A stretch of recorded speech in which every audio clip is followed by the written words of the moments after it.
Bueno, este es el primer podcast o este es el primer episodio que voy a grabar en mi paseo vespertino aquí en la ciudad de Boca Ratón. Y vamos entonces a estar conversando sobre varios temas. El que quiero conversar hoy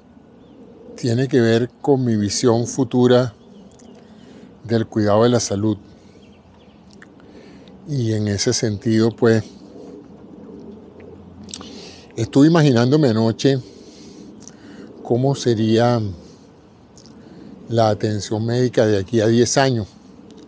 Hoy es el 19 de febrero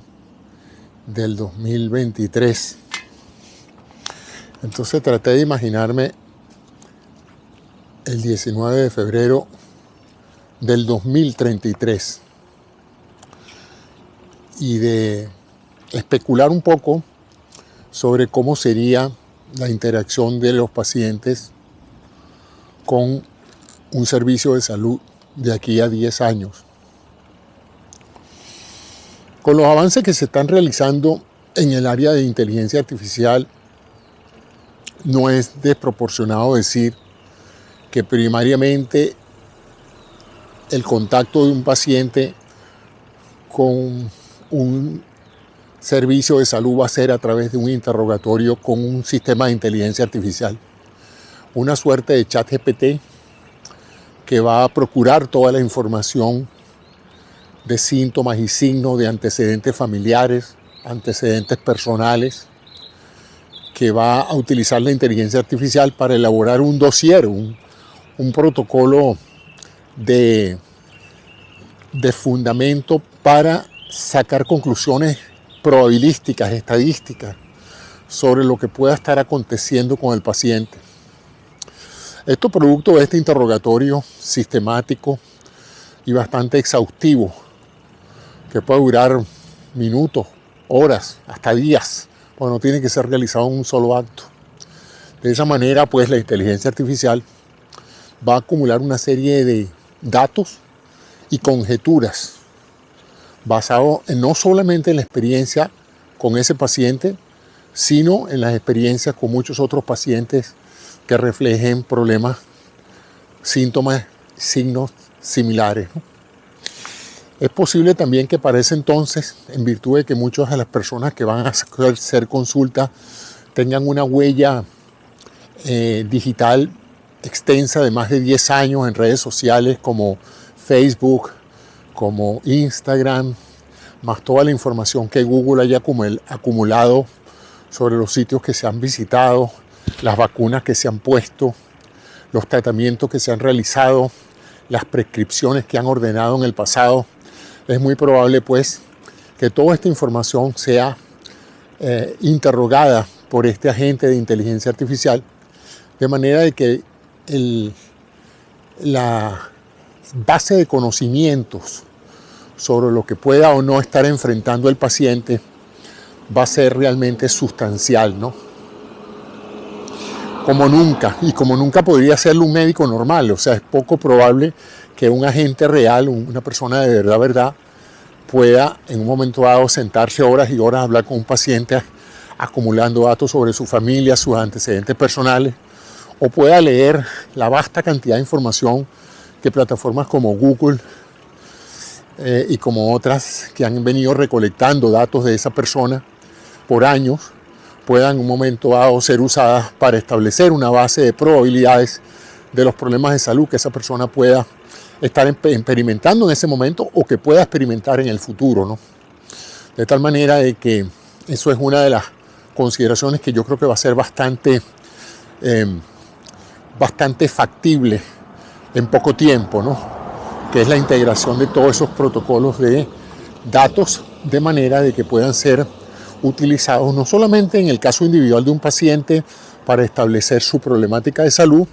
y sus posibles soluciones, sino también para hacer investigación clínica, para establecer realmente cuál es la tendencia epidémica de algunos procesos patológicos, sean infecciosos, sean tóxicos, etcétera, que van a poder ser identificados en la medida en que puedan ser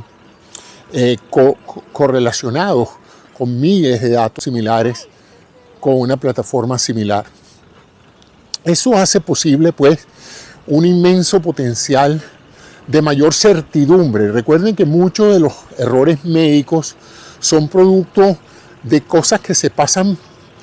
por alto en el interrogatorio. Médicos que no tienen el suficiente tiempo o la suficiente paciencia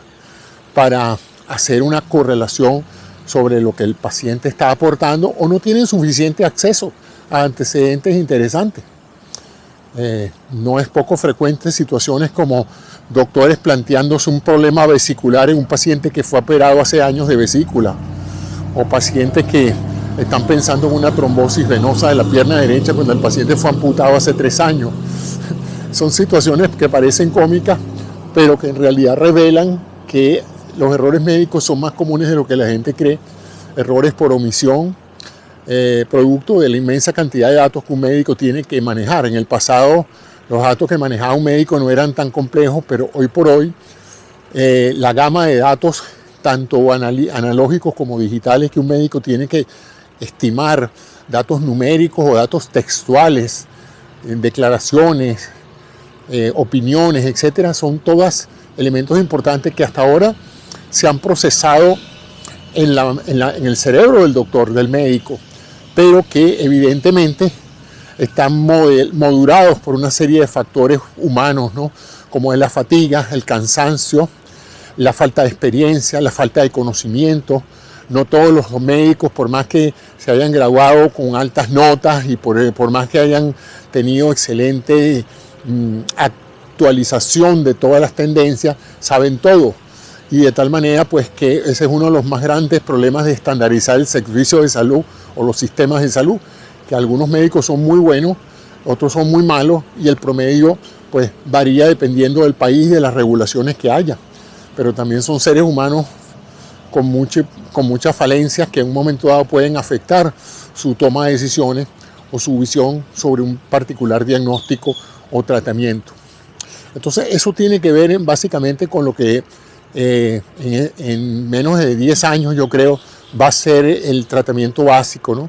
La presentación de esa información en forma organizada por parte de un agente de inteligencia artificial. Añadémosle a eso la segunda contribución importante a la hora de que un determinado problema médico sea diagnosticado y la decisión de llevar una determinada terapia sea abordada, y tiene que ver con datos sobre la condición actual del paciente. Ya estamos viendo en esta década la incorporación de sistemas inteligentes de medición de variables biológicas, los famosos relojes y brazaletes inteligentes, que colocados en contacto con diferentes áreas del paciente pueden reportar en forma electrónica, digital y hasta transmitirlo a distancia valores como el electrocardiograma, la actividad eléctrica del corazón, la frecuencia cardíaca, la frecuencia respiratoria, los niveles de sudoración y conducción eléctrica, la saturación de oxígeno en la sangre, y en un poco mínimamente invasivo pronto vamos a tener aparatos que con facilidad nos midan y nos monitoreen constantemente la glicemia, los valores de azúcar en sangre para los diabéticos. Ya existen glucómetros que se implantan en la piel y que perfectamente van a llevar un registro pormenorizado de la actividad glicémica del paciente, ¿no? Cómo están sus valores de azúcar en sangre. Por otro lado están otros valores que podrían ser de interés, como es el pH sanguíneo, los electrolitos, es decir, un estimado, no tiene que ser tan preciso como los análisis de laboratorio, pero sí estimados de conducción que permitan plantearnos cuál es el grado de acidez, el pH de la sangre, los electrolitos, en particular sodio, potasio y cloro. Vamos a tener dispositivos en la casa para que las personas cuando orinen el dispositivo pueda hacer similares evaluaciones de la orina en términos de la acidez, de la presencia de proteínas o de otros factores patológicos en la orina.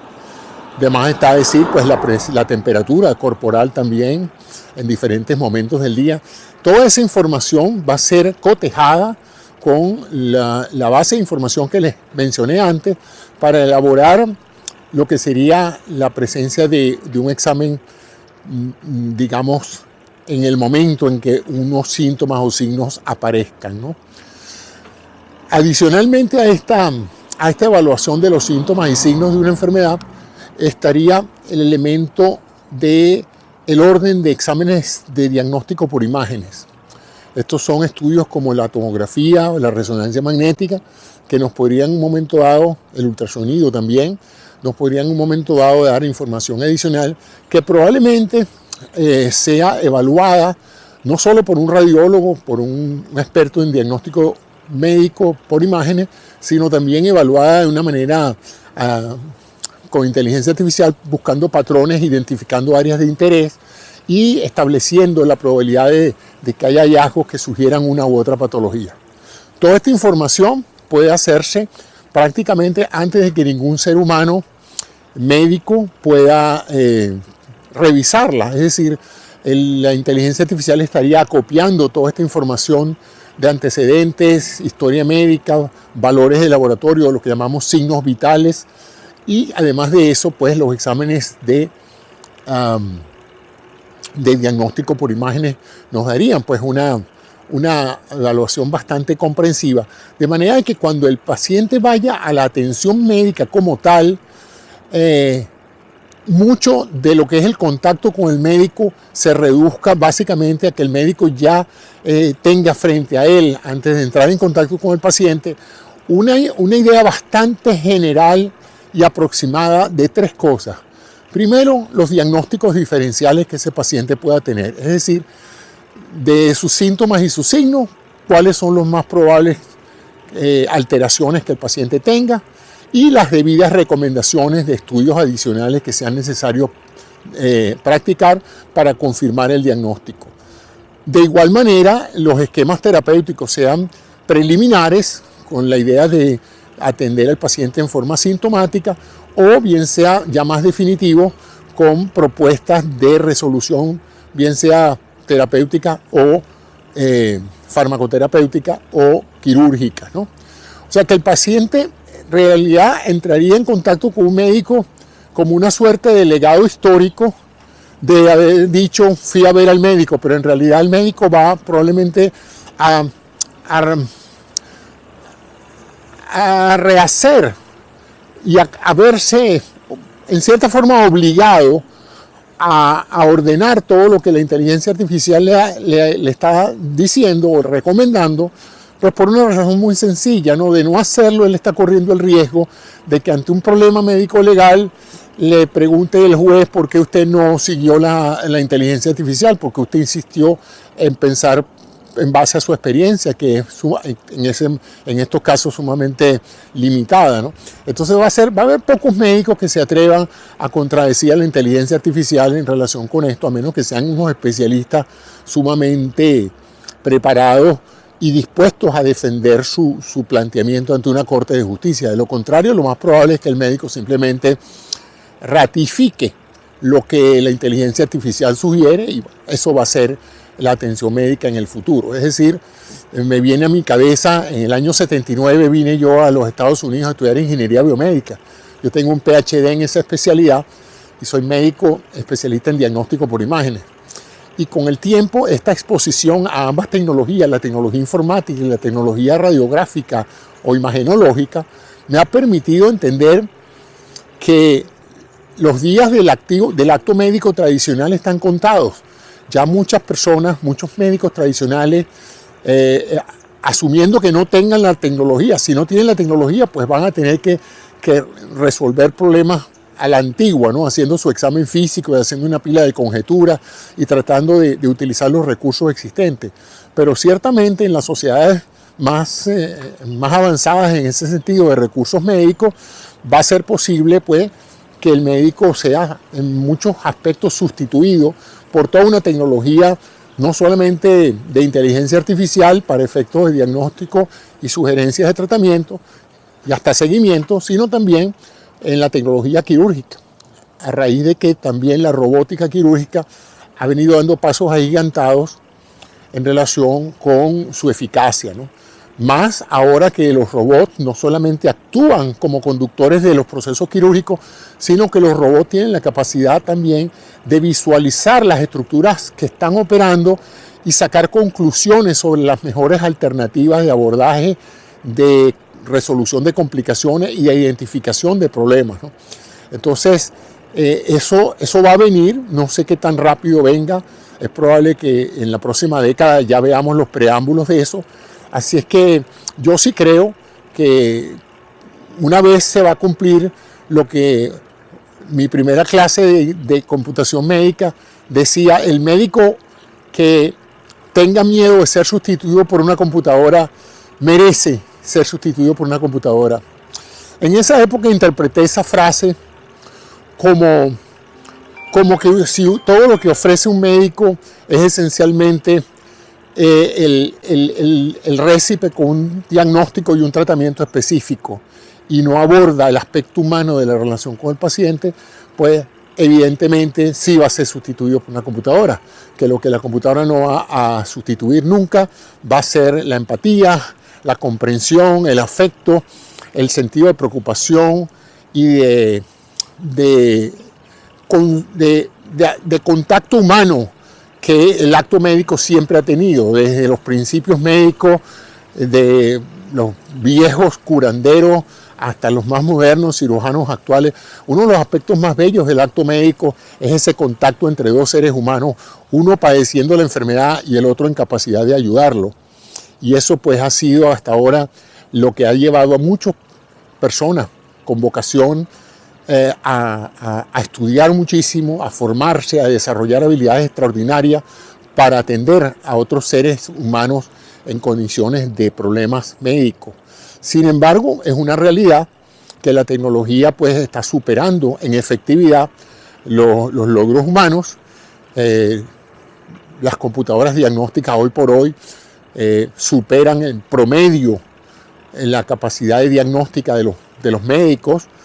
y también cuentan pues con ese proceso de aprendizaje automático.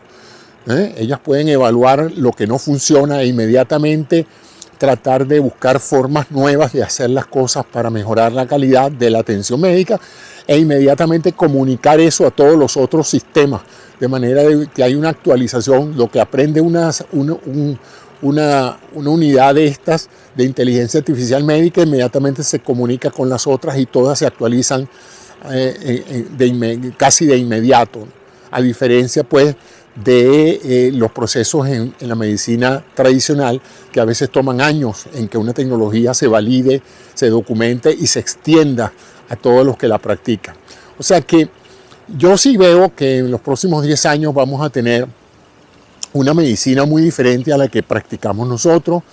unos pacientes cada vez más acostumbrados a plantearle sus problemas a una inteligencia artificial que va a resultar más objetiva, menos emocional, menos susceptible de variaciones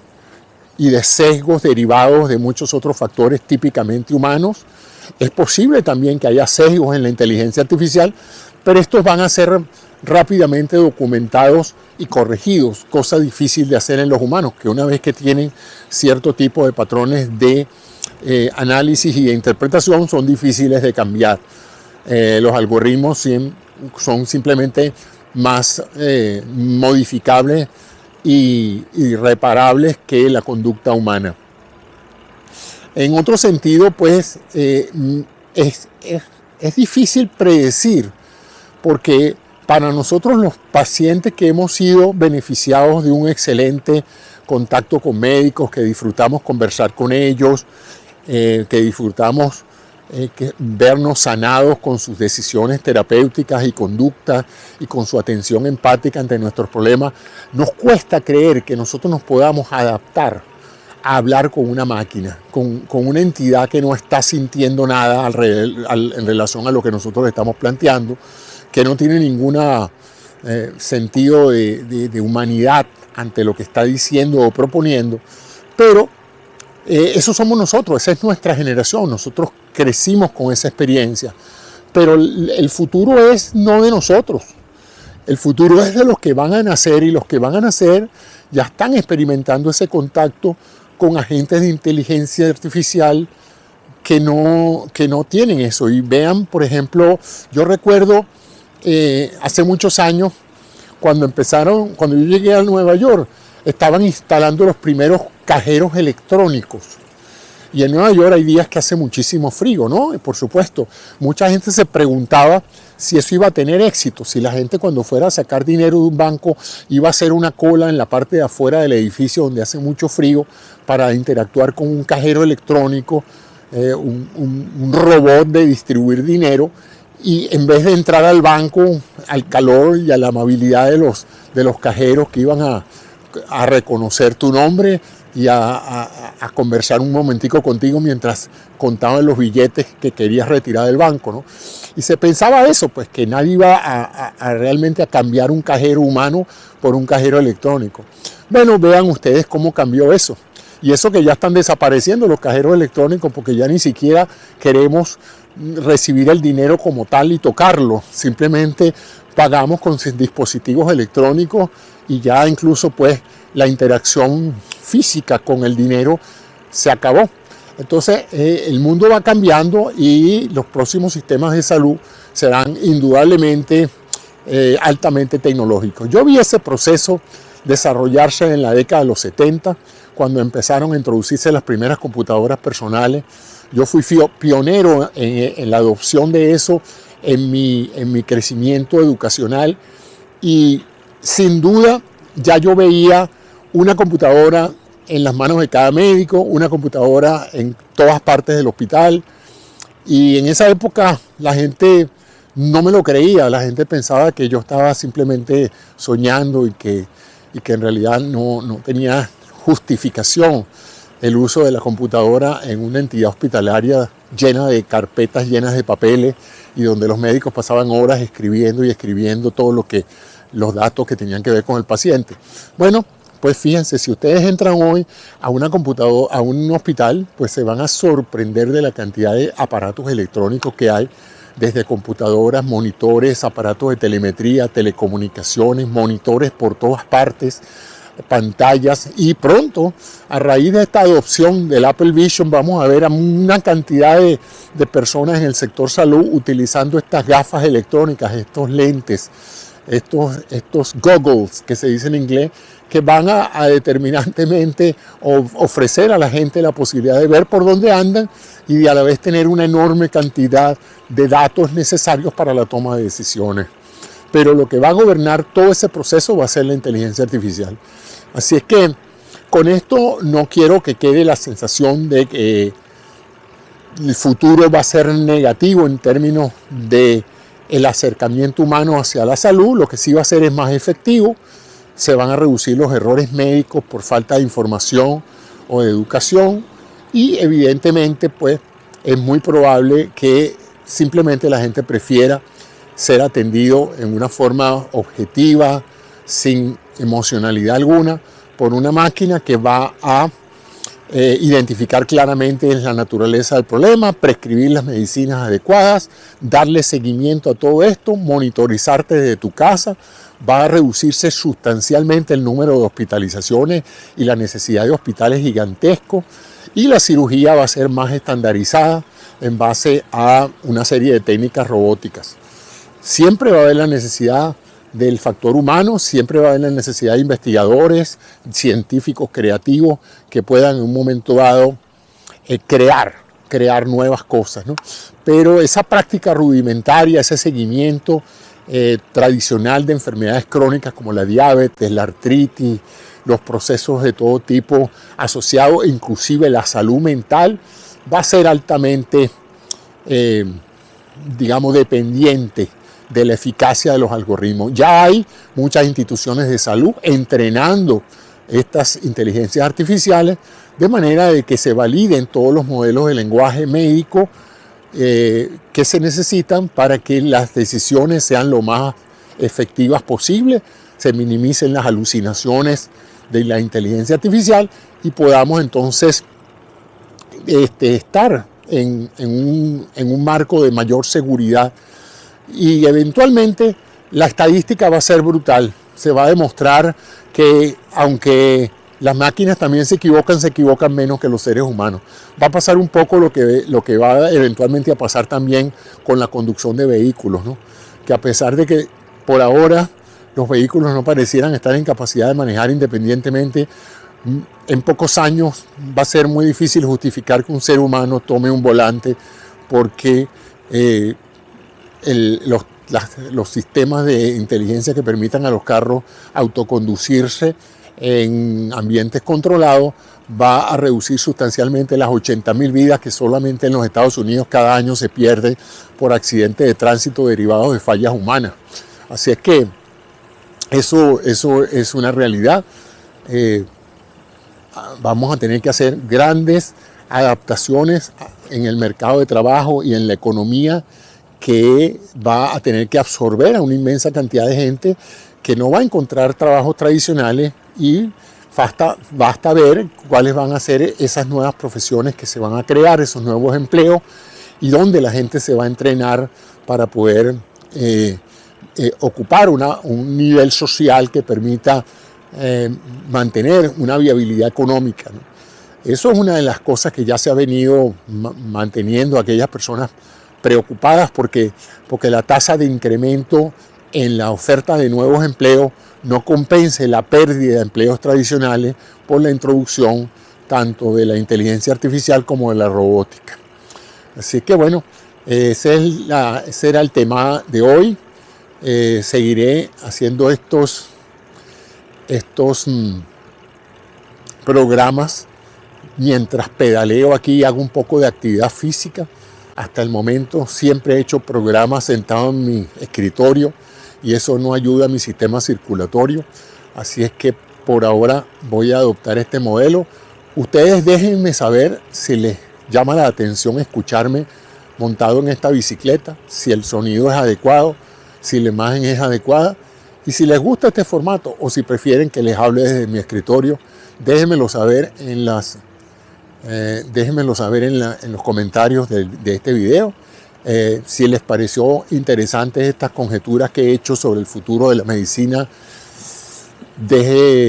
suscríbase a este canal donde seguiré hablando sobre temas de salud, medicina, tecnología y calidad de vida. Así es que no olvide de suscribirse y muchas gracias por escucharme. Es una manera de comunicarme con amigos, familiares y con usted que me está escuchando y de esa manera pues usted puede conocer un poco de mis pensamientos y reflexiones después de más de casi 50 años de vida profesional. Así es que de esa manera me produce una gran alegría el poder todavía estar en condiciones de disfrutar de la vida y de contribuir a difundir un poco las cosas que he aprendido y las cosas que he estudiado. Muchas gracias por su atención y seguimos hablando de esta y de muchas de estas otras cosas aquí en mi programa Salud y mucho más. Bueno, ahora creo que me voy a mi casa porque ya hace mucho frío y está anocheciendo. Vamos a hacer esto. Vamos a ver aquí